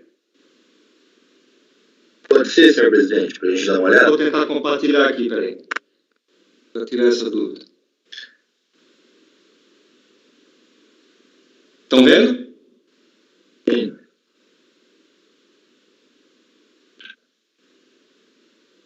Do 2015-39, né? Essa tabela está no acordo, né? Está aqui na minuta, né? Eu acho que sim. Vejam ali, ó. A tabela que está no curso não tem o processo, né? Vejam aí, ó. Aqui, ó. Esse é o processo que nós estamos julgando agora, né? CSF 02, 2015-39, tá vendo? Sim. É a PERDECOMP 0557, essa aqui, ó. É a terceira linha aqui, tá? Então, os débitos compensados são esses aqui, ó. Esse processo. Ok. Nas páginas anteriores a essa, tem o demonstrativo de compensação, que na realidade foi feito um demonstrativo de compensação para todos os processos. Em sequência, ele foi fazendo as compensações, tá? Senhor presidente, eu achei interessante a forma como foi decidido, que, na verdade, cabe uma série de cálculos, né? Que o crédito que ele vai utilizando vai ser atualizado e os débitos também atualizados. Isso. Então, eu achei que foi muito bem elaborada a decisão, a forma como está aqui, que você restabelece a glosa e essa liquidação cabe à unidade de origem, porque envolve juros e multa, se eventual débito for declarado aí com atraso, e a atualização do crédito. Então, eu acho que está muito bem decidido. Parabenizo aí como abordou todas as matérias, e eu acompanho tranquilamente. Eu já adianto que eu acompanho. Eu estou tranquilo em acompanhar. Todos os débitos, todos os decompos estão apontados no processo primeiro que nós vimos. Tem um quadro lá onde relaciona as decompos, então ali indicar todos os débitos. Nesse caso aqui, a decomp 557, né? 0557. Isso. São débitos de 30 de setembro de 2011. PIS, imposto de renda, condição social e COFINS. São esses aí que o senhor mostrou nessa tabela. Só para dizer que no processo anterior estão indicados todos os débitos. Se vocês quiserem, eu posso fazer constar essa tabelinha aqui também, sem problema nenhum. Tá? Se ficar mais claro para a turma, não me custa reproduzir aquela tabela lá nesse voto aqui também. Tá? Agora, no relatório desse aqui, deve estar também, Camerano. O relatório é o mesmo. O relatório é o mesmo. Na folha 4, se não me engano, está essa tabela. Deixa eu ver aqui só para conferir. É que eu estou na janela aberta do outro.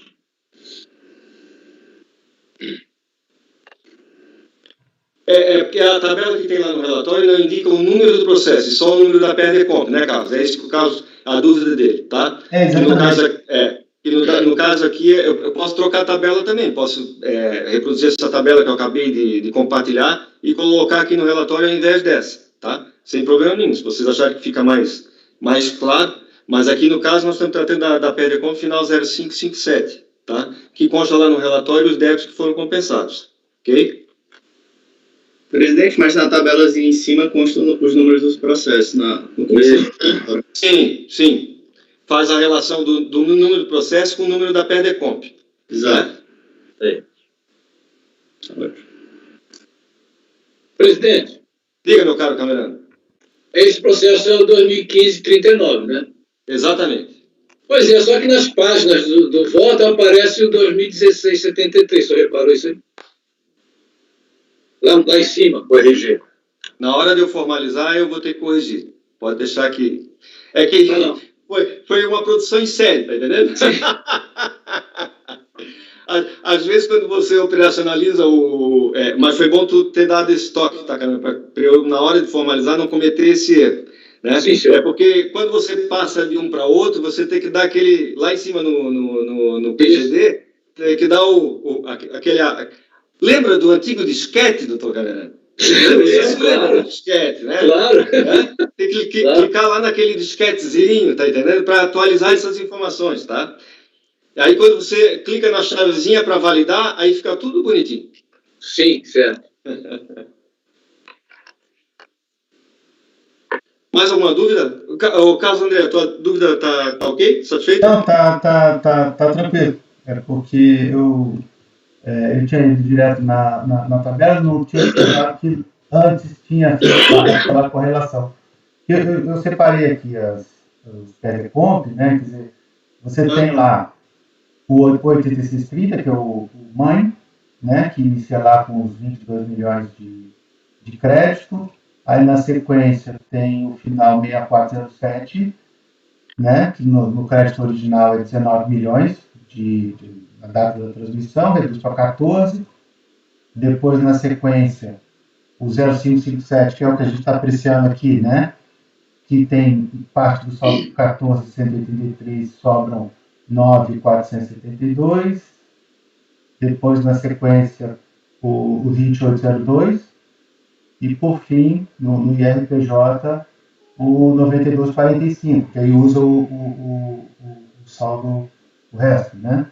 Isso. Quer dizer, então, na verdade, nós, neste aqui, estamos apreciando a utilização de 99% do crédito. Não, eu digo, neste processo aqui especificamente, está se utilizando 4.711.000 do crédito original, aquele do processo Isso, Primeiro. exatamente. Né? Sim. Não, tá, eu gostei como foi decidido, Dr. Carlos, porque ele restabeleceu a glosa, né? Aí, restabelecendo a glosa, se calcula o imposto devido. Aí, o crédito é a diferença do imposto anterior para esse imposto agora. Então, de acordo com o dispositivo aqui, que foi decidido, é uma parte que vai caber esse cálculo, a unidade de origem, né? Ou seja, caso ele não seja suficiente, a gente está homologando as compensações até o limite do crédito reconhecido, porque todo crédito advém da utilização da despesa em período, né, divergente, né? Sim, então, esses valores aí... A decisão sobre compensação é sempre assim, né? Você reconhece o crédito e depois a liquidação é feita lá na DRE, né? Não é tranquilo. Você estava tentando entender que como a DRJ deu uma decisão igual para todos, né? E o despacho decisório juntado também era um despacho decisório do processo primeiro original, né? Que falava sobre todos. Eu estava tentando entender exatamente qual era a parcela que estava controlada neste processo aqui. Mas, tranquilo. Ok. Podemos passar a votação? Doutor Camerano. Excelente voto, senhor presidente. Acompanhe. Doutor Carlos André. Doutor Daniel. Estou esquecendo Daniel hoje, não sei porquê, rapaz. É segunda vez já. Ato falho. Estou quietinho aqui, aí... Acompanha, presidente. Parabenizo pelo voto. Doutor Carlos André. Eu acompanho também dou os parabéns pela decisão, a fundamentação muito bem feita. Obrigado, doutor Carlos. Doutor André. Também acompanho, presidente. Doutor Itamar. Acompanhe, senhor presidente. Doutor André Luiz. Acompanho. Doutora Bárbara. Também acompanho.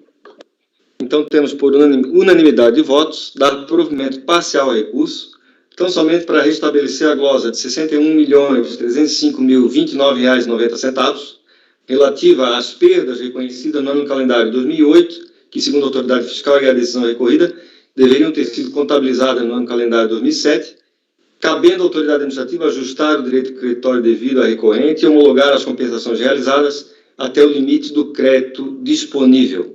E depois eu vou simplificar um pouco esse dispositivo aqui, tá? Mas, em essência, é isso, tá, doutor? Excelente, muito obrigado a todos, obrigado pelo julgamento. Temos a multa ainda, calma, temos... Pode surgir surpresa, né? Quem sabe, né? Vamos lá, só um instantinho. Então, essa mesma decisão, ela vai se repetir para o item 2, final 2015, 12, item 4, final 2015, 83, processo, né? O item 5, final 2015, 11, e o item 6, final 2016, 79, tá?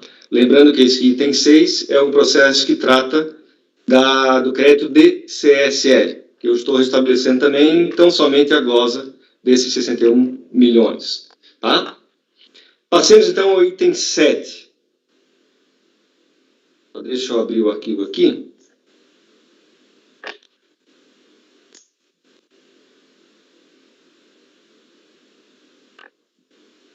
O item 7.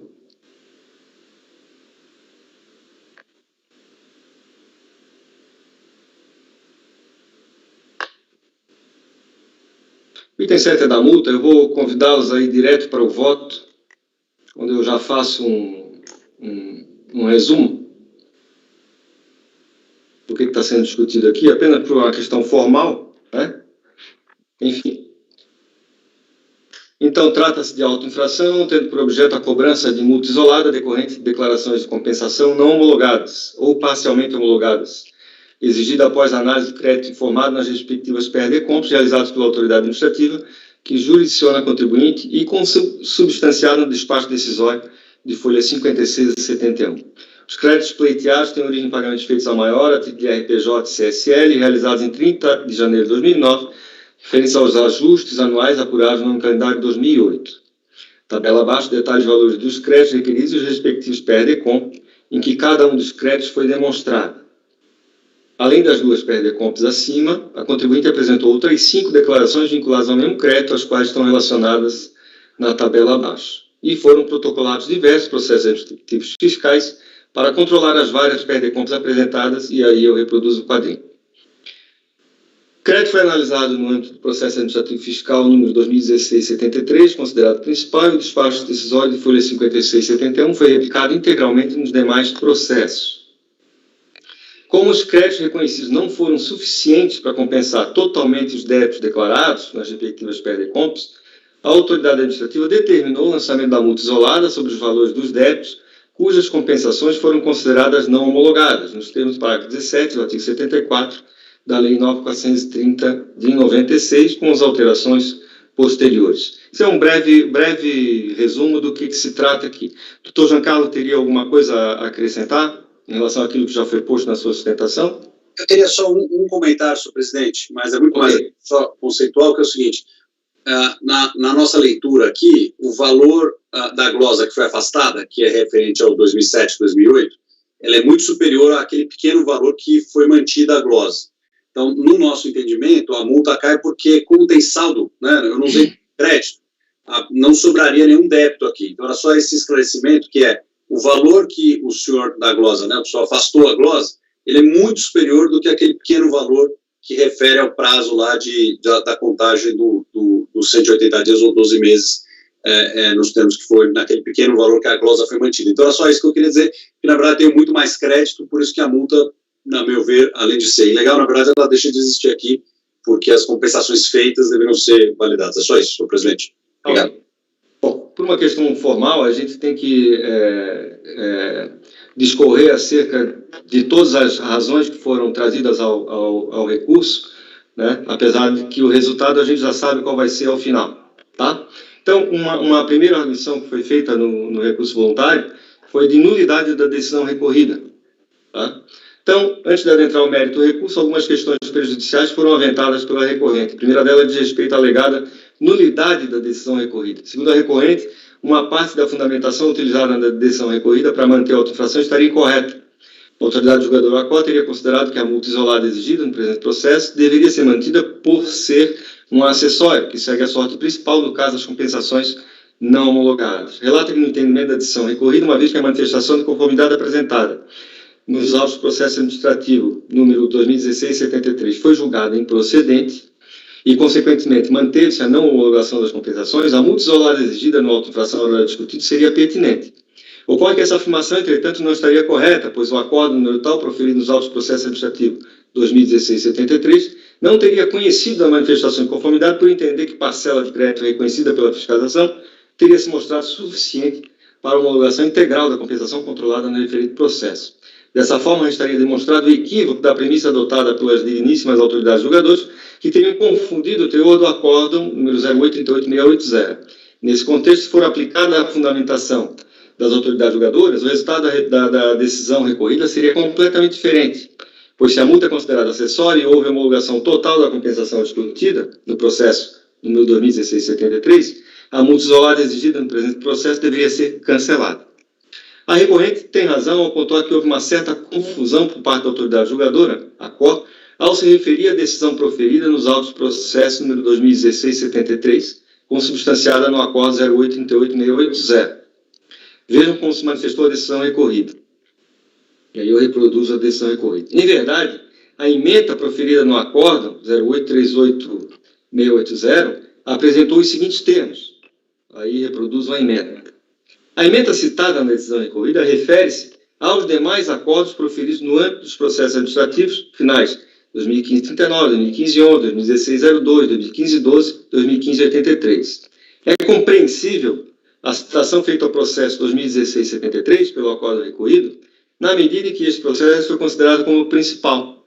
Apenas para relembrar, o despacho decisório de folhas 56-71 foi proferido no âmbito desse processo administrativo e replicado em todos os demais autos abertos para controlar as várias perdecompes apresentadas com o mesmo objeto. Apesar da aparente confusão estabelecida pela decisão recorrida, não vislumbro nenhum prejuízo que possa levá-la de vício insanável e ou intransponível. Isso porque, desde a análise inicial do crédito requerido, todos os processos instaurados para efeito de controle e cobrança das compensações realizadas vêm sendo apreciados de forma conjunta e receberam o mesmo tratamento. Assim, resta claro, pelos termos do recurso voluntário, que não houve nenhum prejuízo ao recorrente ou ao seu entendimento sobre a matéria decidida pela instância COR.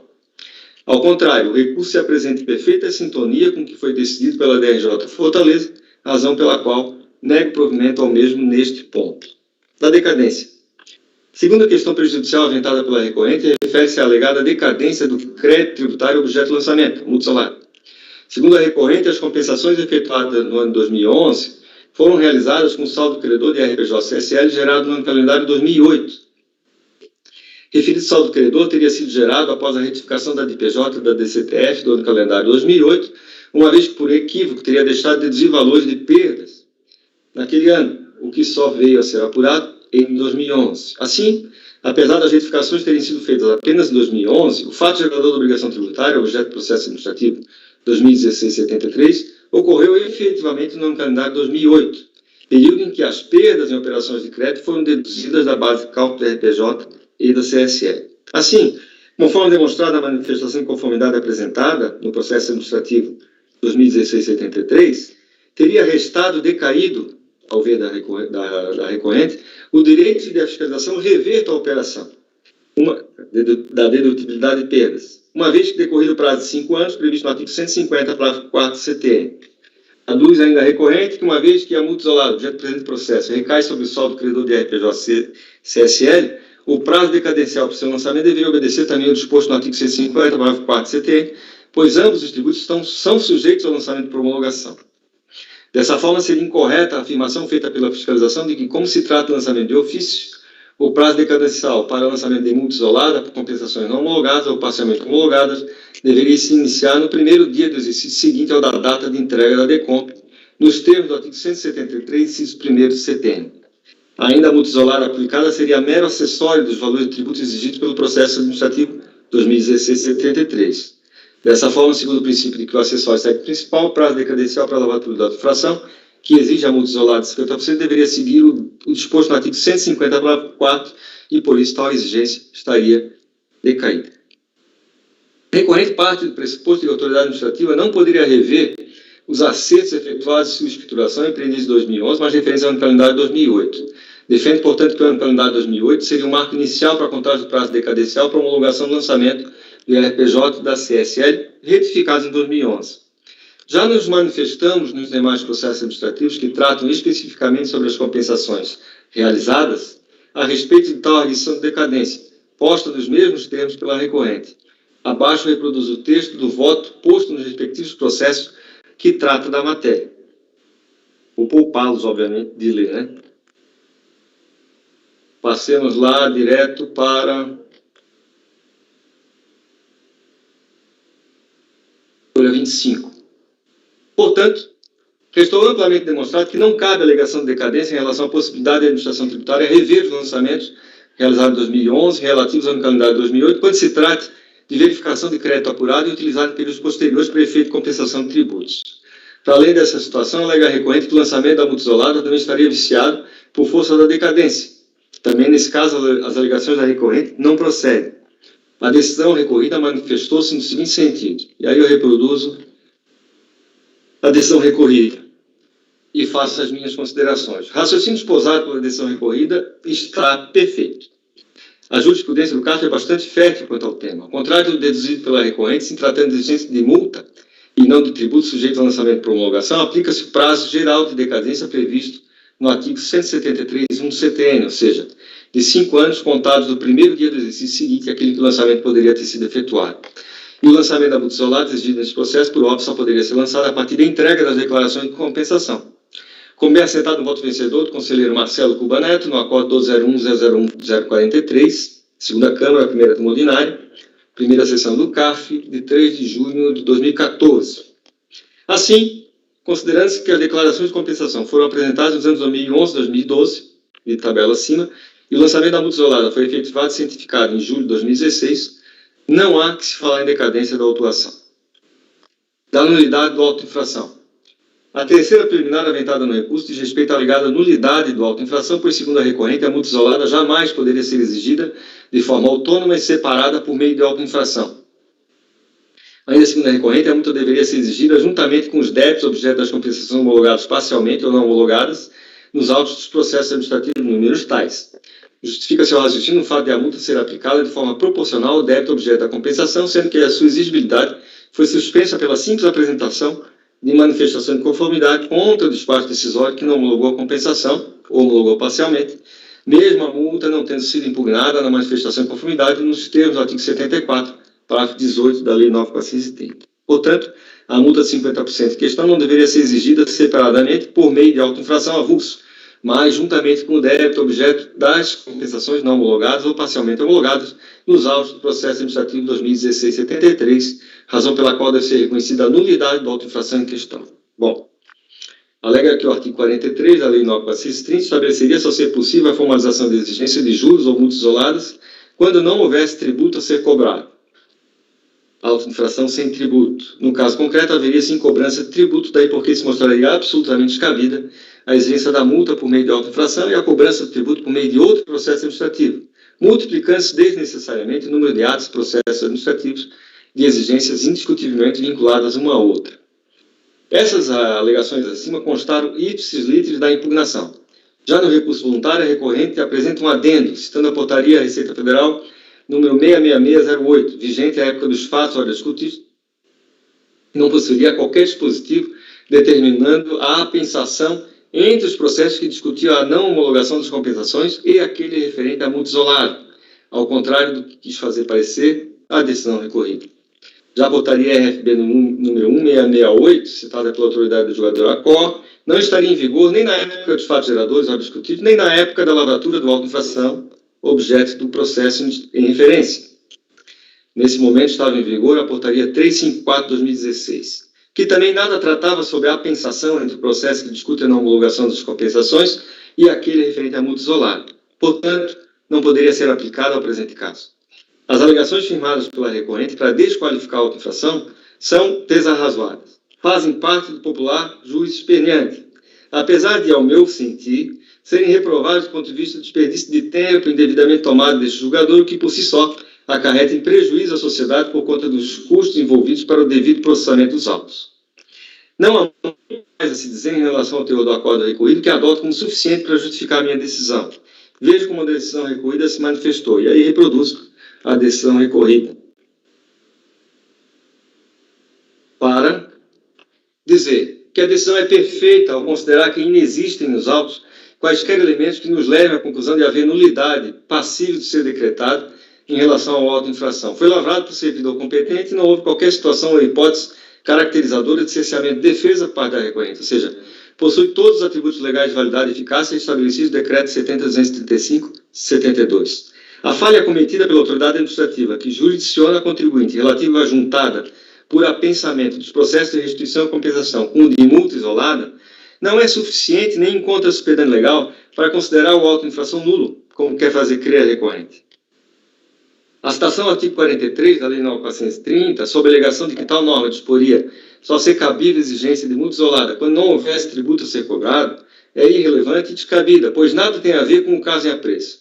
Estamos diante de caso específico fundamentado em dispositivo legal próprio, no caso, o artigo 74, parágrafo 17 da mesma Lei 9.430/96. Já a menção às portarias RFB número 666, 1668 e 354, de forma alguma poderiam justificar a nulidade da auto-infração no caso de desrespeito ao seu conteúdo ou às suas determinações. As portarias são atos pelo meio do qual o titular do órgão determina providências de caráter administrativo visando estabelecer normas referentes à organização, à ordem disciplinar e ao funcionamento de serviço ou procedimentos para os órgãos e entidades da administração pública, bem assim para nortear o cumprimento de dispositivos legais e disciplinares.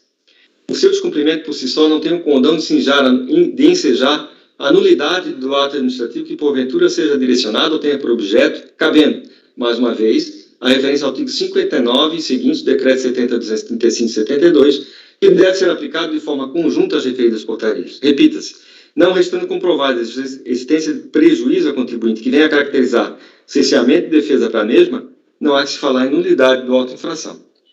Questões de mérito.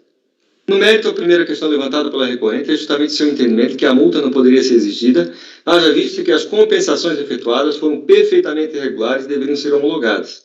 Também faz menção à decisão proferida nos autos processo 2016-73, cuja conclusão foi pelo não conhecimento da manifestação de conformidade. Por esse motivo, considera que se houve homologação total da compensação discutida no processo administrativo final 2016-73, a multa isolada exigida no presente processo deveria ser cancelada. Primeiramente, tratando da segunda alegação, haja vista que já foi objeto de análise no início deste voto, quando tratamos da arguição de nulidade da decisão recorrida. Na oportunidade, verificamos que houve confusão por parte do acordo recorrido ao citar a decisão proferida no processo 2016-73, quando, na realidade, o fundamento adotado foi aquele proferido nos processos administrativos, todos os outros, né? Na realidade, consideramos que seria compreensível a citação feita ao processo 2016-73 pelo acordo recorrido, na medida que esse processo foi considerado como principal. O próprio despacho decisório foi proferido no âmbito desse processo administrativo e replicado em todos os demais autos abertos para controlar as várias perdecontas apresentadas com o mesmo objeto.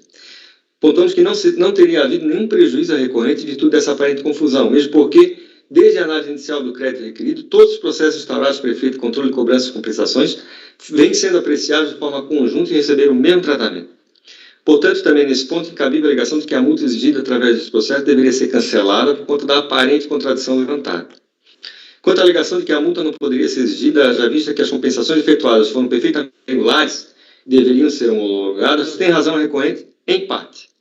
Os votos proferidos no processo número 2015-39, 2015-11, 2016-02, 2015-12, 2015-83, todos de igual teor, reconheceram que as glosas relativas aos contratos que teriam sido considerados como perda em 2008, mas se refeririam ao ano calendário 2007, cujos lançamentos teriam descumprido os princípios contábeis da competência e da oportunidade, deveriam ser restabelecidas. Abaixo reproduzo alguns trechos do voto condutor para expor os fundamentos adotados no restabelecimento das referidas glosas. Padrinho do restabelecimento, tá? E a decisão que foi adotada. Assim sendo restabelecido